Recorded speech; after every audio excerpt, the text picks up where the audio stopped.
Good morning everyone. Practice set number 843 लगाते हैं UPPCS के लिए। प्रैक्टिस करेंगे, इसमें हम नेशनल पार्क से संबंधित प्रश्नों पर, इंपॉर्टेंट है, एक आधा प्रश्न पूछ लिया जाता है। तो चलिए स्टार्ट करते हैं। डिस्क्रिप्शन बॉक्स में लिंक है, प्लेलिस्ट इस टेस्ट सीरीज़ की बना रखी है बिना किसी देरी के। Question number 1, the great Himalayan national park, जिसे यूनेस्को ने विश्व धरोहर स्थल घोषित किया है, स्थित है कहाँ पर? उत्तराखंड, हिमाचल प्रदेश, जम्मू कश्मीर, नागालैंड। देखिए राजा जी हो गया, हैली नेशनल पार्क यानी जिम कॉर्बेट, ये सब उत्तराखंड में। तो गलत है पहला statement. The great Himalayan national park है हिमाचल प्रदेश में, हिमाचल प्रदेश के कुल्लू डिस्ट्रिक्ट में।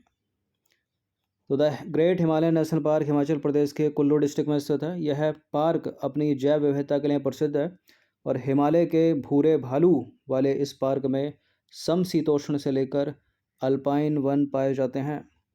ठीक है, समशीतोष्ण की बात हो रही है, उपोष्ण कटिबंधीय नहीं लिखा है, उष्ण कटिबंधीय नहीं लिखा है, याद रखिएगा, यानी हमेशा ठंडी।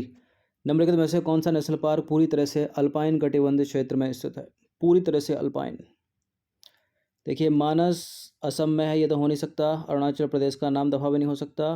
फूलों की घाटी नेशनल पार्क यहाँ सही उत्तर हो जाएगा। ठीक है, वैली ऑफ फ्लावर उत्तराखंड का, दिख रहे हैं आपको अल्पाइन वन। तो उत्तराखंड के चमोली डिस्ट्रिक्ट में 87.5 वर्ग किलोमीटर क्षेत्र में विस्तारित है फूलों की घाटी नेशनल पार्क या valley of flower national park. पूर्वी और पश्चिमी हिमालय तथा जास्कर श्रेणी के संकीर्ण क्षेत्र में स्थित है। यह नेशनल पार्क अपनी विशिष्ट स्थानीय अल्पाइन वनस्पति एवं फूलों से भरे मनोरम क्षेत्र के लिए प्रसिद्ध है। और नंदा देवी से संलग्न फूलों की घाटी जो है वो यूनेस्को की विश्व विरासत सूची में भी शामिल है, याद रखिएगा। यूनेस्को की घाटी नेशनल पार्क पूरी तरह से शीतोष्ण अल्पाइन क्षेत्र के अंतर्गत अवस्थित है। तीसरा प्रश्न है, नीलगिरी की मेघ बकरियां कहाँ पाई जाती हैं? इनको कहा जाता है नीलगिरी तहर। शांत घाटी, पेरियार आरक्षित क्षेत्र, एराविकुलम राष्ट्रीय उद्यान, एराविकुलम राष्ट्रीय उद्यान में। तो नीलगिरी की मेघ बकरियां एराविकुलम राष्ट्रीय उद्यान या नेशनल पार्क में पाई जाती हैं। यह दुर्लभ पर्वतीय बकरियां हैं जिन्हें नीलगिरी तहर भी कहा जाता है। भारत के केरल राज्य के इदुक्की जिले में पश्चिमी घाट से स्थित यह राष्ट्रीय उद्यान है, जिसका क्षेत्रफल है 57 वर्ग किलोमीटर। यह कौन? एराविकुलम की बात हो रही है। यह केरल वन और वन्य विभाग, यह केरल वन और वन्य जीव विभाग, मुन्नार वन्य जीव प्रभाग के द्वारा प्रशासित किया जाता है एराविकुलम।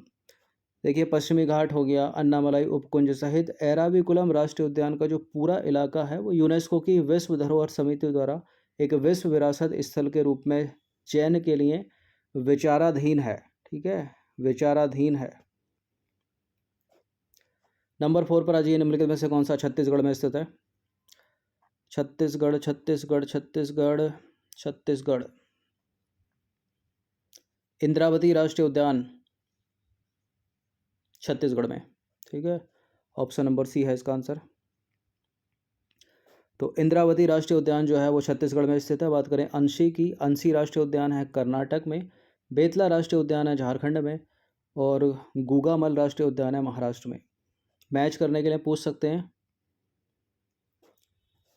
क्वेश्चन नंबर 5 पर आ जाइए। निम्नलिखित राज्यों में से किस में साइबेरियन सारस के लिए आदर्श प्राकृतिक निवास है? साइबेरियन क्रेन के लिए आदर्श प्राकृतिक निवास है राजस्थान। तो राजस्थान के भरतपुर जिले में स्थित है केवला देव राष्ट्रीय उद्यान में साइबेरियन सारस सर्दियों में प्रवास के लिए आते हैं। यह स्थान साइबेरियन सारस के लिए आदर्श प्राकृतिक निवास है। नंबर 6 है, भारत में स्थापित होने वाला पहला राष्ट्रीय उद्यान, ये तो सभी को पता होगा, कौन सा है? हैली, मतलब जिम कॉर्बेट नेशनल पार्क। 1936-1973 में प्रोजेक्ट टाइगर इसी नेशनल पार्क से शुरू हुआ था सबसे पहले भारत में। तो भारत में स्थापित होने वाला सबसे पहला राष्ट्रीय उद्यान है जिम कॉर्बेट नेशनल पार्क। इसकी स्थापना हुई थी 1936 में, जब देश आज़ाद भी नहीं हुआ था। इसे पहले हैली नेशनल पार्क के नाम से जाना जाता था, हैली। और भारत में सबसे पहले वर्ष 1973 में इस नेशनल पार्क से प्रोजेक्ट टाइगर की शुरुआत हुई थी। 7वां प्रश्न है, भारतीय अनूपमृग यानी बारहसिंगा की उस प्रजाति जो पक्की भूमि पर फलती फूलती है और केवल घास भक्षी है, घास खाती है, इसके संरक्षण के लिए निम्नलिखित में से कौन सा संरक्षित क्षेत्र प्रसिद्ध है? बताइए, मध्य प्रदेश का कान्हा राष्ट्रीय उद्यान, मानस राष्ट्रीय उद्यान असम का, मधुमलई वन्यजीव अभयारण्य या फिर ताल छप्पर वन्यजीव अभयारण्य, अनूप मृग, बारासिंगा, कान्हा नेशनल पार्क। तो भारतीय अनूप मृग की उपजाति जो पक्की भूमि पर फलती फूलती है और केवल घास भक्षी है के संरक्षण के लिए कान्हा राष्ट्रीय उद्यान प्रसिद्ध है मध्य प्रदेश का। 8वां प्रश्न है, जंगली गधों का अभयारण्य निम्नलिखित में से कहाँ स्थित है? जंगली गधों का अभयारण्य स्थित है गुजरात में। तो जंगली गधों का अभयारण्य गुजरात के कच्छ के रण में स्थित है। 4,954 वर्ग किलोमीटर में फैले इस अभयारण्य की स्थापना हुई थी कब? तभी जब भारत में प्रोजेक्ट टाइगर शुरू हुआ था 1973 में जिम कॉर्बेट नेशनल पार्क में। इस तरह से रिलेट करके याद रखिएगा, वर्ष 1973 में हुई थी, यानी जंगली गधों के लिए कच्छ के रण में। क्वेश्चन नंबर 9 पर आ जाइए। शुक्ला फांटा वन्यजीव अभयारण्य ये कहाँ स्थित है? भारत के किस पड़ोसी देश में शुक्ला फांटा वन्यजीव अभयारण्य स्थित है? नेपाल में। तो शुक्ला फांटा वन्यजीव अभयारण्य नेपाल के तराई में कंचनपुर जिले में स्थित है और कितने वर्ग किलोमीटर में फैला है? 305 वर्ग किलोमीटर में फैला है। राष्ट्रीय चंबल अभयारण्य निम्नलिखित में से किस राज्य का हिस्सा नहीं है? राष्ट्रीय चंबल अभयारण्य या फिर चंबल रिवर सेंचुरी उत्तर प्रदेश, राजस्थान और मध्य प्रदेश की संयुक्त सीमा पर स्थित है। और तो उत्तर प्रदेश, मध्य प्रदेश, राजस्थान है, हरियाणा नहीं है। कुछ भी डाल सकता है, छत्तीसगढ़ डाल सकता है, झारखंड डाल सकता है। तो राष्ट्रीय चंबल अभयारण्य, जिसे राष्ट्रीय चंबल घड़ियाल वन्यजीव अभयारण्य भी कहा जाता है, गंभीर रूप से लुप्तप्राय घड़ियाल और लाल मुकुट वाले कछुए, ठीक है, और लुप्तप्राय गंगा नदी डॉल्फिन के लिए उत्तरी भारत में 5,400 वर्ग किलोमीटर में विस्तृत संरक्षित क्षेत्र है। यह राजस्थान, मध्य प्रदेश और उत्तर प्रदेश की संयुक्त सीमा पर चंबल नदी पर स्थित है। रिवर भी याद रखिए, इसी के नाम पर।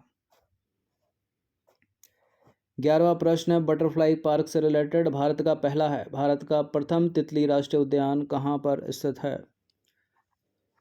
भारत का प्रथम तितली राष्ट्रीय उद्यान सिक्किम में नहीं है, तो कांजीरंगा हटा दीजिए। कलकत्ता में भी नहीं है, कर्नाटक में है ये, ठीक है। बेंगलोर मतलब बनेरघट्टा जैविक उद्यान बंगलुरु का। तो भारत का प्रथम तितली उद्यान है बनेरघट्टा जैविक उद्यान, जो है बेंगलोर में स्थित। 12वां प्रश्न है, बाघों का प्रमुख रिजर्व सरिस्का किस राज्य में स्थित है? बाघों का प्रमुख रिजर्व सरिस्का है राजस्थान में। तो सरिस्का टाइगर रिजर्व राजस्थान के अलवर जिले में स्थित है। वर्ष 1955 में वन्यजीव अभयारण्य घोषित किया गया था इसको, और वर्ष 1978 में इसको टाइगर रिजर्व घोषित किया गया था। 13वां प्रश्न है, निम्नलिखित नेशनल पार्कों में से किस एक की जलवायु उष्ण कटिबंध से उपोष्ण, शीतोष्ण और आर्कटिक तक परिवर्तित होती है?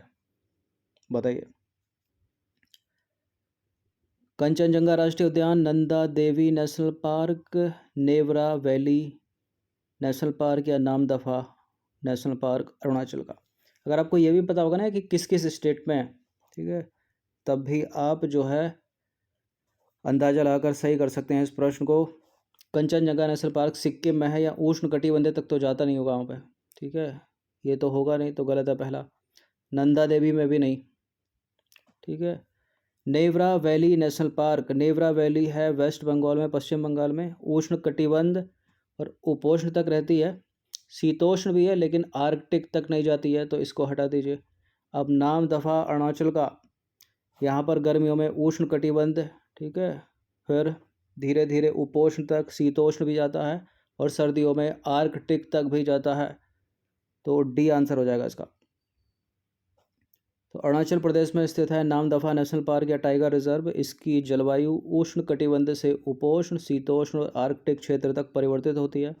बात करें कंचनजंगा नेशनल पार्क की, तो सिक्किम में, नंदा देवी नेशनल पार्क उत्तराखंड और नेवरा वैली नेशनल पार्क है पश्चिम बंगाल में, याद रखिएगा। नंबर 14 पर आ जाइए। कॉर्बेट नेशनल पार्क अपना जल प्राप्त करता है किस नदी से? कौन सी नदी बहती है इसके आसपास? अलकनंदा नहीं है, रामगंगा है, ठीक है, धौली गंगा नहीं है, काली गंगा नहीं है, मतलब शारदा नहीं है। राम गंगा नदी से जल प्राप्त करता है अपना ये। तो कॉर्बेट नेशनल पार्क अपना जो जल है वो रामगंगा नदी से प्राप्त करता है। उत्तराखंड हिमालय की तलहटी में स्थित कॉर्बेट नेशनल पार्क दुनिया में चर्चित राष्ट्रीय उद्यानों में से एक है। ठीक है, और कुदरत ने यहाँ पर जमकर अपना वैभव बिखेरा है। अगर आपने देखा हो तो भारत में स्थापित होने वाला यह प्रथम राष्ट्रीय उद्यान है, जैसा कि आपको पता चल गया होगा। जिम कॉर्बेट नेशनल पार्क स्थापना 1936 में हैरी नेशनल पार्क के रूप में। फिर एक वर्ष 1973 उसमें जो है इस नेशनल पार्क में प्रोजेक्ट टाइगर की स्थापना की गई भारत में सबसे पहले।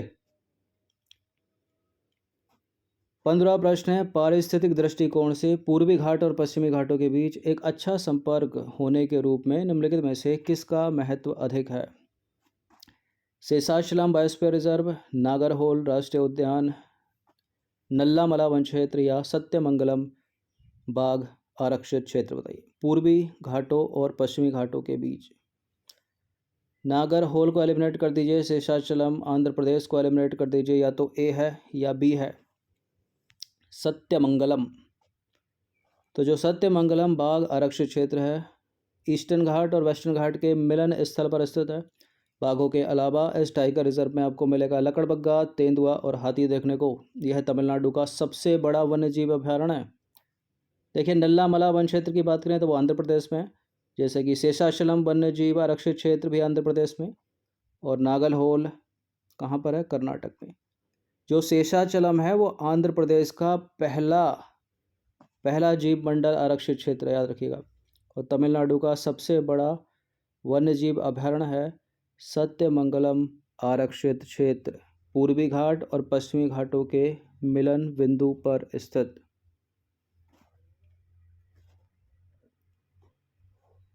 चलिए, तो 15 प्रश्न थे, इनकी प्रैक्टिस एक बार तो कर लीजिएगा। धन्यवाद।